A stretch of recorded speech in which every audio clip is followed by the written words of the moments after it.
Let's hand it over to Jillian, who has some more headlines for us. Hey, Jillian. That's right. Good morning. And a Fox News alert now. At least 66 people are confirmed dead and more than 600 now missing as wildfires pave a path of destruction in California. The president heads to the state tomorrow to meet with victims and tour the devastation. And take a look at this. Smoke from the campfire seen from outer space. Officials now worried that smoke could cause an increase in respiratory problems, especially in children and the elderly. The First Lady is calling out critics of her anti-bullying initiative. It is not news or surprising to me that critics and the media have chosen to ridicule me for speaking out on this issue, and that's okay. I remain committed to tackling this topic because it will provide a better world for our children. The First Lady defending her Be Best campaign. And how about this story? A homeless veteran and a couple face up to 10 years in prison for allegedly fooling the nation to get rich quick. We told you about this story when it happened. Well, now prosecutors say the couple made up a story about the homeless vet spending his last $20 on gas for the stranded woman, leading to a GoFundMe page that took in more than $400,000. Now, it's believed they met each other at least a month earlier than that campaign started.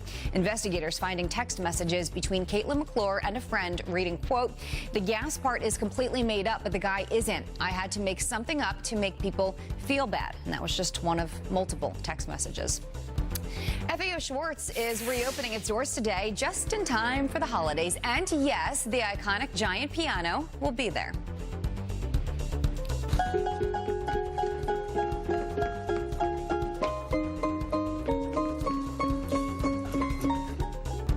FAO Schwarz opening its doors right here in New York City. It shut down its previous flagship store 3 years ago. But seriously, I don't know a person in the world that doesn't want to do just that. I have done that at that store. Me too. It's really cool. And I am so excited that it's opening. That was such a staple in New York. Different location, but excited that it's coming back. When you did it sound like the song? No. Me neither. All right. Thank you very much, Jillian. Meanwhile, we were telling you this at the top of the program. The Northeast first snowstorm of the season has inundated, as you can see, the Northeast and has claimed at least 7 lives. Yeah, the powerful nor'easter causing a mess on the roads, including New York City's George Washington Bridge. Janice Dean is here with the latest. Janice, you got to work. We did, and this was an overachiever. When it first started in Texas and brought the earliest measurable snowfall in Houston, all the way up to the mid-Atlantic, D.C., getting 3 inches of snow, and now New York, the New York area, getting over 1.5 feet of snow. So a lot of snow in a very short period of time. That's what happened. The track was exactly forecast as it happened, but the fact that we had cold air in place meant that we had more hours of snow and not a mixing of sleet and rain, which is what we were anticipating.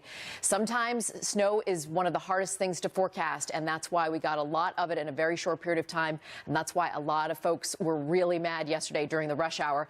There's your forecast temps. This will be out of here by late this afternoon, and this evening we'll watch a clipper system across the Great Lakes, and the good news is things will quiet down, a quieter weather pattern as we head into travel next week, of course, Thanksgiving. But again, the good news is not a whole lot on the weather map. We do have a storm moving into California. That will bring much needed rain, and we'll follow that. All right.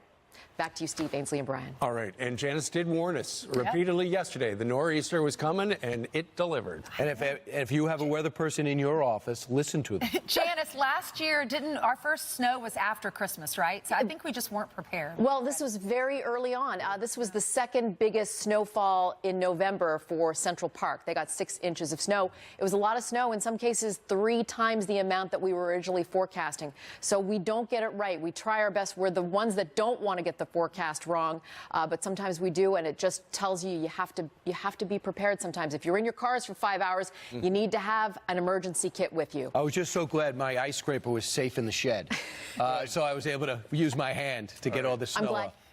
All right, JD, thank you.